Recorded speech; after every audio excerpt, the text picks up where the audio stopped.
Você não considera o que aconteceu no famigerado Holodomor uma prática vindo diretamente do Estado soviético para ceifar a vida de milhões e trazer a fome toda para um povo que hoje em dia é tão cobiçado todo aquele território? O fato mais marcante é você não consegue uma foto do Holodomor. Essas fotos aqui são na Índia, por exemplo? Fudeu de vez! Então, do Dioshenaretiv Vien, da B.A.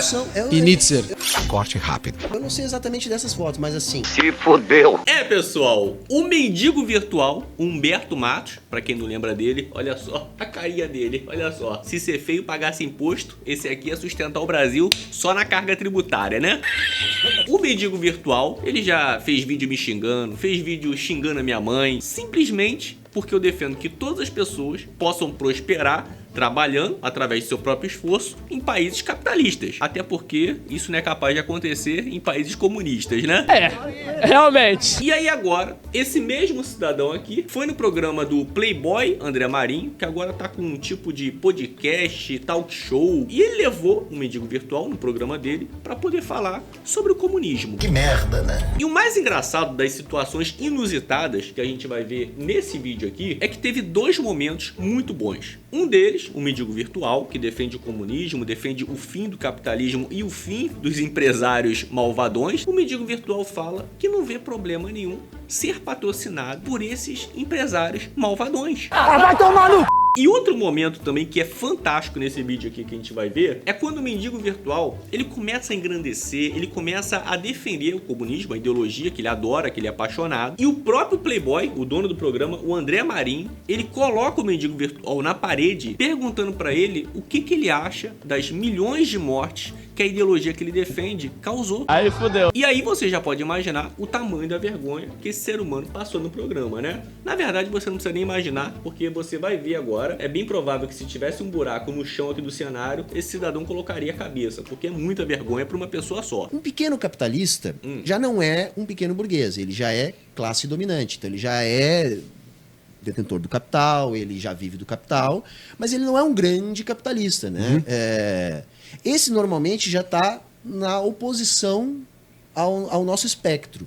Mas não há nenhum impeditivo que um capitalista, um herdeiro, entenda os nossos argumentos, se sensibilize e passe a apoiar. Não há contradição nisso. Não há contradição não. O cara só vive criticando 24 horas o sistema capitalista. Mas se ele ganhar o dinheiro do pessoal que vive desse sistema que ele tanto critica, não tem problema não. Não é contradição não.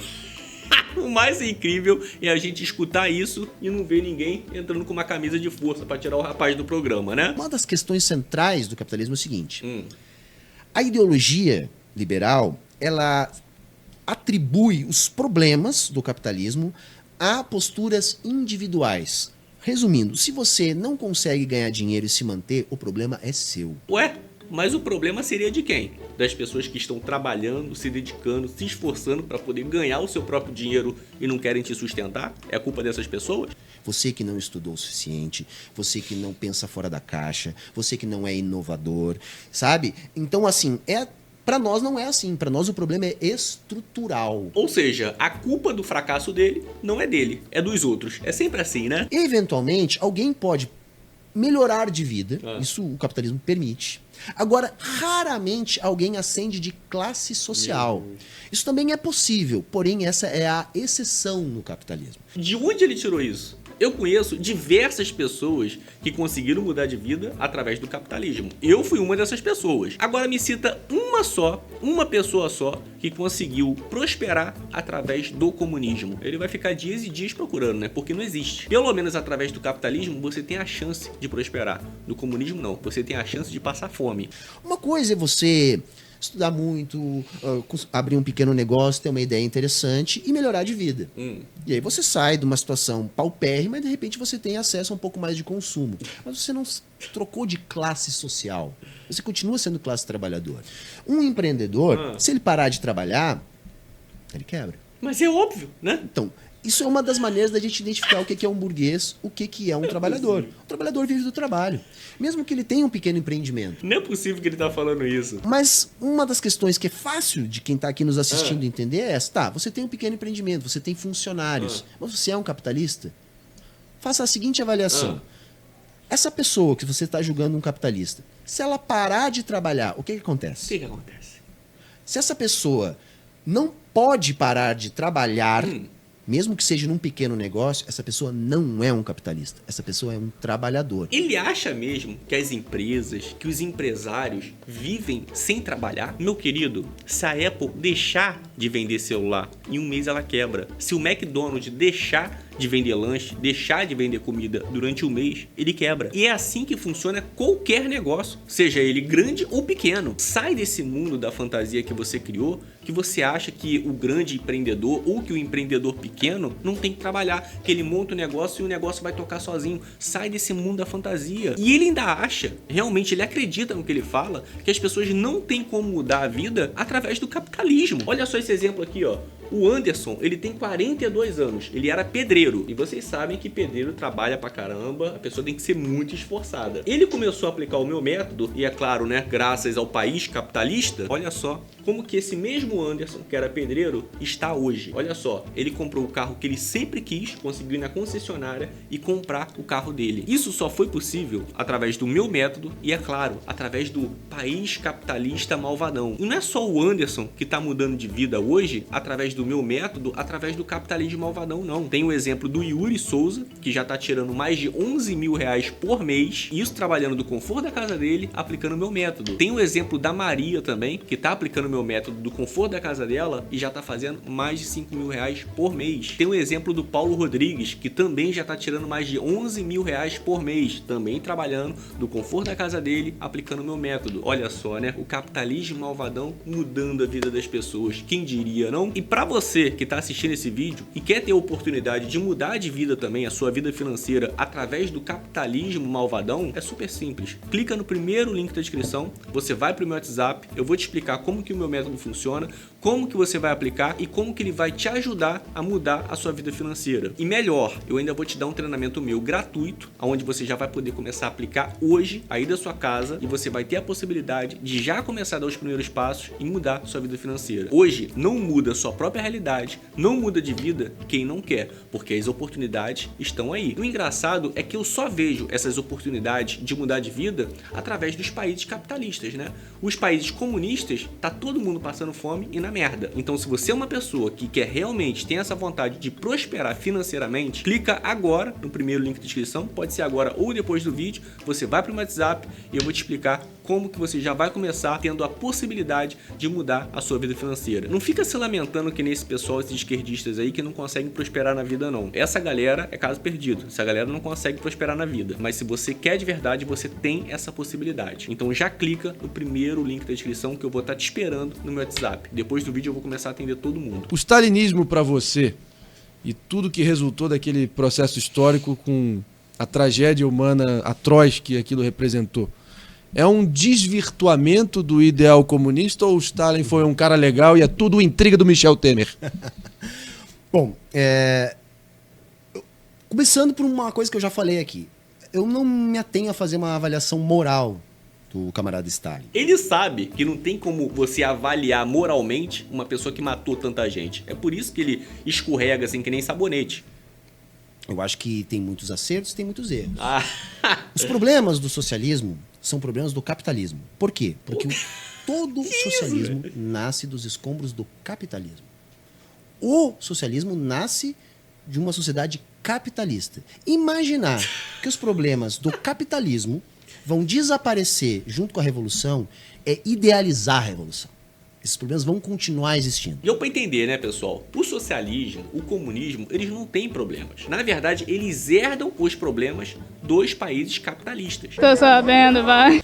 Vão continuar existindo classes sociais, vai continuar existindo exploração, vai continuar existindo desigualdade, vai continuar existindo contradição.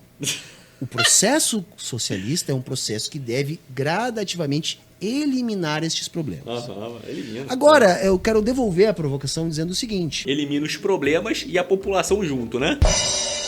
Você falou em vasta bibliografia, e tem, de fato, mas também tem vasta bibliografia dizendo o contrário. Então, bibliografia tem para todo o gosto. Eu não nego as perseguições políticas, acho que é uma das coisas que a gente tem que aprender com as experiências socialistas. Eu costumo colocar isso em perspectiva para não ficar apenas fazendo uma avaliação moral e entender o que estava acontecendo. E para mim não é relevante dizer se Stalin foi bom ou mal. Pra ele não é interessante fazer essa avaliação, né? Mas, talvez para as pessoas que ele matou, talvez seja. Mas tem algumas coisas concretas que eu acho que, para além da crítica, e eu quero aqui botar essa pulguinha atrás da orelha, dizer algumas coisas. Pode falar. A União Soviética saiu do arado para o satélite, né? Em menos de 50 anos. Né? Nenhuma outra experiência capitalista fez isso. Agora eu entendi. Se o país lançou um satélite, ele tem o direito de matar milhões de pessoas. Tá certo, é um gênio. Agora vocês entenderam, né? Pô, é burrice nossa, gente. Outra situação. Quando acaba a União Soviética, num período de 10 anos, a expectativa de vida no ex-campo soviético chegou a cair 10 anos. Ele tinha que falar de onde que vem essa fonte maravilhosa dele pra gente poder averiguar, né? Porque quando caiu o Muro de Berlim, a população correu pro lado capitalista. Estranho isso, né? Já que o pessoal vivia tão bem, tinha até uma expectativa de vida muito alta, né? Por que eles foram correr pro outro lado? Não sei. Estranho, muito estranho. 10 anos. Eu tenho um vídeo no meu canal, por exemplo, que eu tô reagindo a uma russo-brasileira que tá entrevistando russos que viveram na União Soviética. Sim. 100% deles foram unânimes em dizer o seguinte: todo mundo comia, todo mundo tinha casa, todo mundo tinha alimento.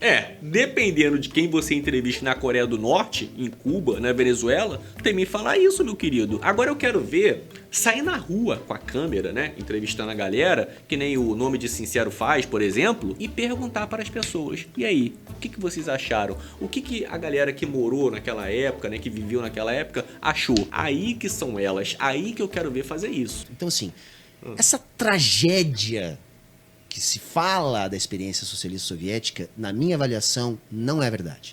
Porque não aconteceu com você, não aconteceu com sua família, né? Aí é mole você achar isso, né? Não quer dizer que nós não tivemos muitos problemas, perseguição política, trabalhos forçados, coisas que são reprováveis. Sem dúvida. Ele acabou de falar que acha que não aconteceu. Aí 30 segundos depois ele fala: não, mas aconteceu realmente. Perseguição política, trabalho forçado. O cara é um gênio, né? Ele se contradiz em menos de 30 segundos. Sem dúvida. Mas nem tudo foi uma tragédia. Porque se tudo tivesse sido uma tragédia... você ser perseguido politicamente, ser obrigado a trabalhar, ir pra campo de concentração, não é tão tragédia assim, né? Nós não teríamos, por exemplo, pesquisas na Rússia que dão conta que a maior parte do povo russo é saudoso da União Soviética. De onde que ele tirou isso? Quando as pessoas foram libertas da União Soviética, elas correram pro lado capitalista. Nós não teríamos esses dados de redução de expectativa de... Porque por a expectativa de vida cair desta maneira, a gente tem que morrer. A Rússia saiu de 0 desemprego para, em determinados momentos, até 15% de desemprego. Se a gente seguir essa mesma lógica, a Alemanha nazista atingiu taxas formidáveis de crescimento econômico, de inclusão social, e tinha uma aprovação muito grande entre 39 e 42 ali. Você não acha que... O problema do nazismo... Qualquer avaliação de qualquer experiência político-institucional tem que ser... feito numa balança, prós e... O problema do nazismo não é necessariamente, também tem algumas problemáticas, mas não é necessariamente a economia. Tem alguns problemas sim, mas eu não quero entrar nessa seara. O problema todo é que é uma doutrina racista e eugenista. O comunismo não? Che Guevara, Fidel Castro, fuzilava quem? Fuzilava negro, fuzilava gay. Aquele Estevam pelo mundo, ele falou que ele foi na Coreia do Norte. A Coreia do Norte, eu não sei se ele sabe, né, mas é comunista. Quando ele tava lá com o guia falou que não existe gay na Coreia do Norte. Quando ele escutou isso, ele falou: cara, tem que disfarçar muito bem, porque ele é homossexual. Se não existe gay na Coreia do Norte, o que eles fazem com os homossexuais? É o que eu falo, esse cara aqui vive em Nárnia. Que é o oposto do que a gente defende, né? A gente tem que lembrar o seguinte: mas aí que tá. O nazismo é anticomunista. Sem dúvida tinha esse aspecto, mas olhando objetivamente na experiência da Rússia de Stalin, houve uma opressão, uma repressão, um extermínio sistemático de vários grupos étnicos minoritários dentro da órbita soviética. Você não acha que isso também acaba configurando... Eu não concordo com essa afirmação. Mas exemplo, objetivamente assim, aconteceu. Havia Não, havia tolerância, por exemplo, com diferentes religiões, com diferentes etnias, De onde ele tirou isso? com Vai na Coreia do Norte, meu querido. Lá é comunista. Vai lá pra você ver. emancipação feminina, né? Tudo isso foi muito bem trabalhado durante a experiência socialista soviética. Eu tô falando, o cara vive Nárnia, velho. Né?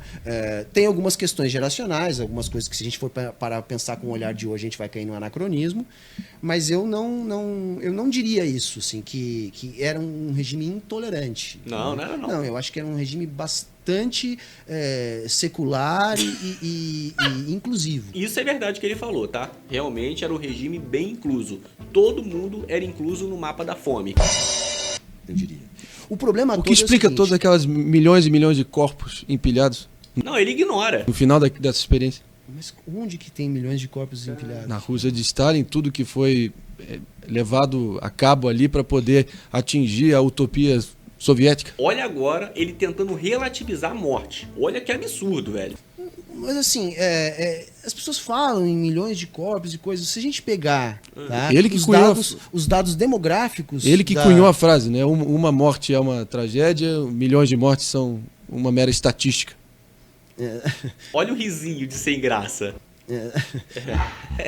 Tem que colocar essas coisas em perspectiva e em contexto. Porque, por exemplo, como justificar esses milhões e milhões de mortos com um aumento, né, da população tão grande que houve? Como justificar isso? É porque isso só aconteceu na sua cabeça, meu querido. Porque, na verdade, todo mundo sabe que o povo definhou e morreu de fome. Para vocês entenderem melhor o que aconteceu na Rússia nessa época, assistam o filme A Sombra de Stalin. Tem relatos de pessoas comendo outras pessoas para não morrer de fome. O negócio é absurdo demais. A Rússia sempre foi meio que um vazio demográfico, sempre faltou mão de obra na Rússia. Então, não é razoável, tá, eu acreditar... O aumento da populacional que você se refere é o aumento dentro da União Soviética. Aumentou, a população cresceu muito. Não faz parte do expansionismo ali no entorno, fazendo uma incursão dentro de territórios? Não, eu estou falando dentro do próprio campo que já estava estabelecido. Se eu pegar Tá bom. depois da União Soviética formada, vai haver um aumento muito grande da população. Então, assim, e tem uma outra situação. Vamos lá. Que é a guerra civil, que de civil não teve nada. Foi uma guerra contra outros países, que a gente acaba conhecendo como guerra civil. Né? Então havia uma permanente... De 1917, você se refere?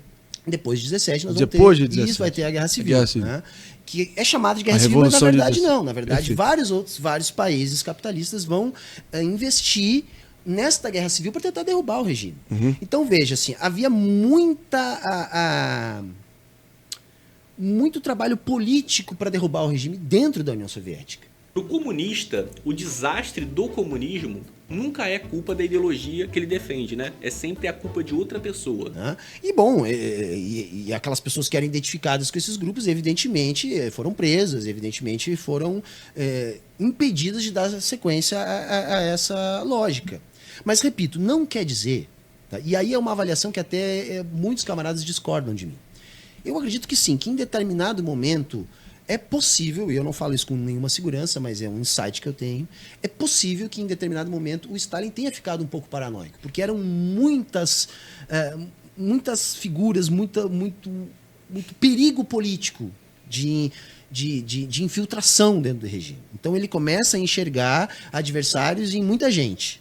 Né? Se isso é verdade ou não, eu não sei, mas tem um dado.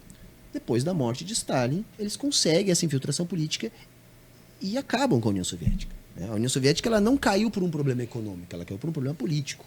Né? Será? Há divergências aí. Mas, de fato, para citar um exemplo aqui específico, o próprio Vladimir Putin hoje é atribuído a ele a frase que a maior tragédia do século XX foi a dissolução do Império Soviético, né? E que ele se vê como responsável por reerguer a espada soviética e trazer toda a glória de outrora. E, sem dúvida, ele pode falar com mais propriedade do que você e do que de mim, por ser o chefe de Estado daquele povo naquele exato território. Né? Você vê agora a incursão dele dentro da Rússia, o país soberano. Da Ucrânia.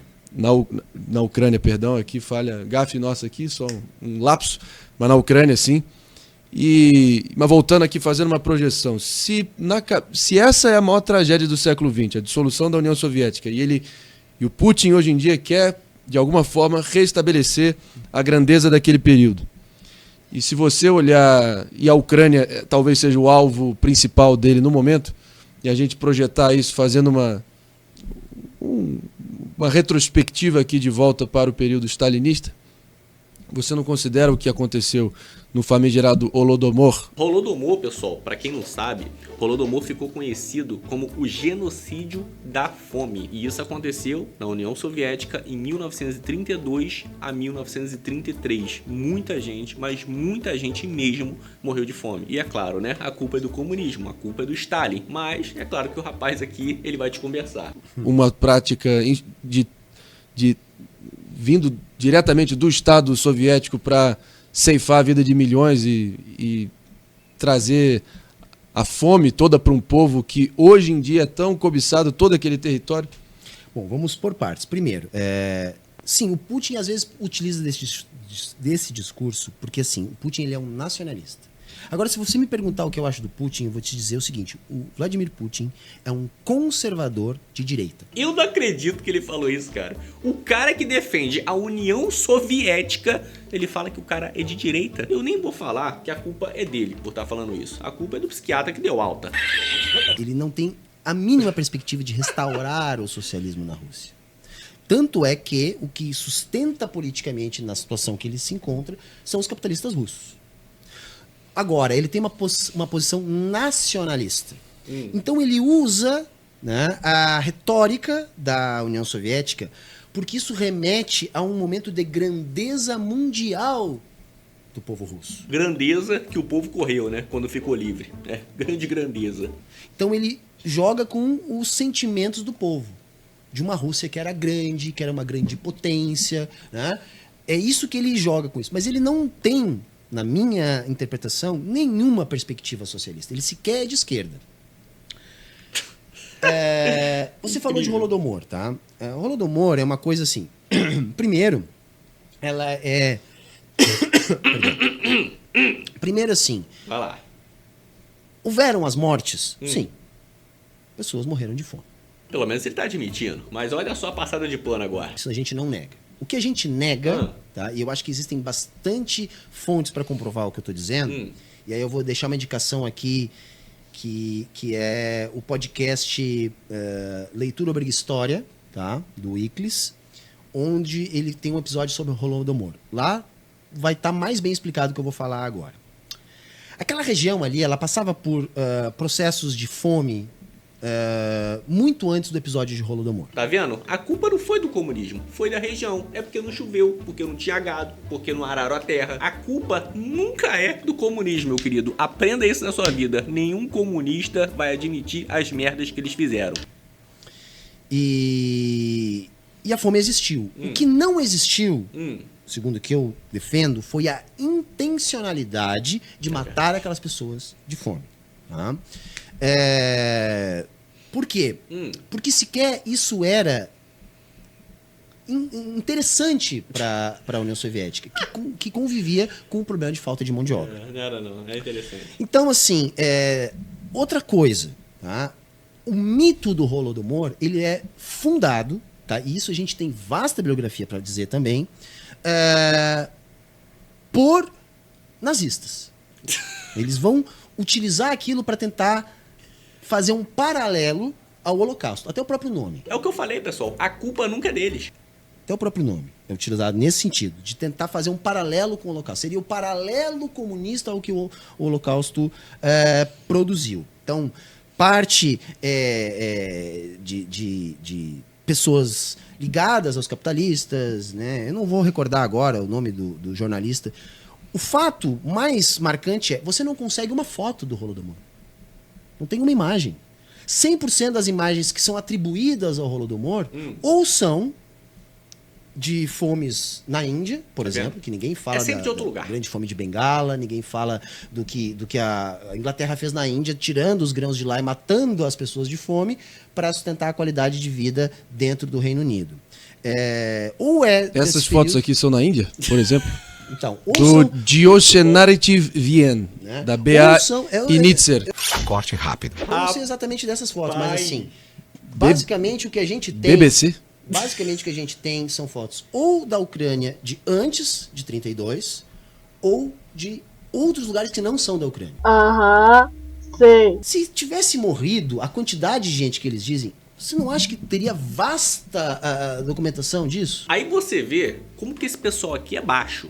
Primeiro, ele dá a justificativa, né, falando, não teria documento, não teria registro. Ele acha mesmo que a União Soviética iria deixar alguém entrar dentro do país para poder registrar pessoas passando fome, pessoas morrendo de fome? Ele usa esse argumento ou de forma ingênua ou de forma maldosa. Um dos países mais fechados da época, ele acha mesmo que alguém iria conseguir entrar facilmente para poder fazer esses registros. Agora, é claro, mesmo com as dificuldades, teve pessoas que conseguiram entrar e fazer esses registros. Tanto que se você procurar em vários sites, você acha várias fotos, inclusive no próprio Google, se você digitar Holodomor, você consegue achar também várias fotos de pessoas passando fome, de pessoas praticamente morrendo. Eu não vou colocar aqui porque é muito pesado. É como eu falei, ou ele defende isso, ou ele fala isso de forma ingênua ou de forma maldosa, porque não é possível, velho. Ele acha o quê? Que o país vai fazer uma merda dessa e vai ser réu confesso. Olha só, vem aqui registrar. Pelo amor de Deus. É achar que a gente tem cara de idiota. Eu até tenho um pouco, mas eu não sou tanto.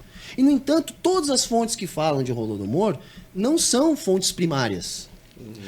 O que mais se aproxima de fonte primária é um estrangeiro que foi para lá produzir o material e depois voltar para os Estados Unidos para difundir essas coisas. Mas é claro, meu querido, você acha o quê? Você acha que a Rússia iria ser réu confessa? Olha só aqui as fotos aqui, ó, de gente morrendo. A mesma coisa acontece hoje na Coreia do Norte. Um monte de gente que conseguiu fugir de lá relata o que tá acontecendo lá. Pessoas que vão para lá também relatam, né, o que viram quando voltaram. É incrível, cara. Como comunista, ele sempre acha que alguém está querendo queimar o comunismo no mundo. Estão falando mal da minha ideologia, olha só, não é bem assim. As pessoas não morreram de fome porque o ditador deixou morrer de fome, é porque não choveu. Não é possível, velho. Não é possível defender uma merda dessa. Então, assim, nós não negamos as mortes, elas aconteceram. Houve uma grande fome em 32. Tem a ver aí a questão da recusa, né, dos gulags em entregar a produção. E tem também questões climáticas. A culpa nunca é do ditador, não. Agora, não houve um processo deliberado de matar gente de fome. Isso eu nego. Que as pessoas morreram, eu não nego. O que eu nego é que o Stalin planejou matar aquelas pessoas de fome. Há controvérsias também, a gente vai ter que deixar para uma outra oportunidade, Humberto. Muito obrigado, tá, Mendigo Virtual, por esse vídeo aqui, por você ter participado do programa do Playboy, André Marinho. Foi muito bom ver suas incoerências, foi muito bom ver você tentando defender o indefensável. Eu espero que você vá em mais programas pra gente poder observar as mentiras que você conta e que você fala. A grande verdade, pessoal, desses comunistas de iPhone, que defendem, né, o comunismo, defendem a divisão de capital, defendem o fim da propriedade privada, defendem que o Estado tome o controle de tudo. A grande verdade é que quando você dá a oportunidade dessas pessoas viverem nos países que têm a ideologia que eles defendem, eles correm mais do que a beleza corre desse rapaz que a gente acabou de ver no programa. Há um tempo atrás, eu falei pra esse rapaz aqui que a gente acabou de ver no programa, que parece que saiu da carreta furacão que saiu do Chernobyl, eu falei pra ele que eu pagaria a passagem pra ele poder ir pra Cuba, pra ele poder ficar lá um tempo, pra ele poder ver como que realmente é o comunismo. O que ele fez? Ele deu uma de João sem braço, falou pro público dele, falou que eu não paguei ele, olha só, não depositou o dinheiro na minha conta, foi por isso que eu não fui, entendeu, pessoal? Ele deu essa de João sem braço e simplesmente correu. Eu sempre falei pra ele, eu falei, meu querido, vai no meu Instagram, me chama, que eu vou te mandar um contrato, você vai assinar o contrato e eu vou depositar o dinheiro na sua conta pra você poder ir, pra você poder viver no país da felicidade. Só que o que ele preferiu fazer? Mentir pro público dele, que ele já tá acostumado a fazer isso, né? Falando que eu não fiz o Pix pra ele. Ele acha realmente que eu ia fazer um Pix pra ele de mais de 10 mil reais sem ter um contrato assinado e sem ele me dar alguma garantia que realmente ele ia cumprir o combinado. Mas ele já tá acostumado a fazer isso, né? Como em outros vídeos mesmo, eu trouxe aqui o Social Blade da página dele, ele tá ganhando muito bem, tá ganhando aí perto de 8 8.000, 9.000 reais por mês com o canal dele e até hoje ele fica pedindo Pix pro pessoal se passando de mendigo. Então saiba, se você segue esse rapaz, você tá aqui no meu canal e você ainda tá ajudando ele financeiramente, saiba que ele ganha muito bem, só que ele não fala pra você. Eu vou sugerir mais uma vez pro mendigo virtual, né, se ele tiver a fim de honrar o que ele tem no meio das pernas, honrar a palavra dele, se é que ele tem palavra, vá no meu Instagram, me chama no meu Instagram, Daniel Varenga Produtor, pede para eu poder te enviar o contrato, você lê o contrato, você assina, me manda, eu deposito o Pix para você e você vai ser feliz em Cuba. E muito obrigado por você ter ido nesse programa e ter providenciado e ter protagonizado essas imagens maravilhosas de vergonha alheia. Eu espero realmente que você vá em mais programas e que a gente possa aqui fazer a reação. E para você que quer ter a chance de mudar a sua vida financeira, assim como o Anderson de 42 anos, que trabalhava como pedreiro, hoje mudou de vida trabalhando de casa, aplicando o meu método, você também pode ter essa oportunidade. Clica no primeiro link da descrição, você vai para o meu WhatsApp particular, eu mesmo vou te atender, eu vou falar com você, vou te explicar como que o meu método funciona, como que você pode aplicar e como que ele vai te ajudar a mudar a sua vida financeira a partir de hoje. E ainda vou te dar um treinamento gratuito para você já dar os primeiros passos e já começar a mudar a sua vida financeira. Como que você vai fazer isso? Clicando no primeiro link da descrição, você vai para o meu WhatsApp e eu vou falar com você. Não perde tempo, porque o tempo vai passar do mesmo jeito. E aí daqui a 5 anos, daqui a 10 anos, daqui a 15 anos, você vai estar como? Vai estar na mesma situação que você está ou você vai estar prosperando? Então não perde tempo, clica no primeiro link da descrição e vem falar comigo no meu WhatsApp, porque eu vou começar a atender agora. Espero que tenha gostado do vídeo e a gente se vê aonde, meus queridos? A gente se vê no próximo vídeo.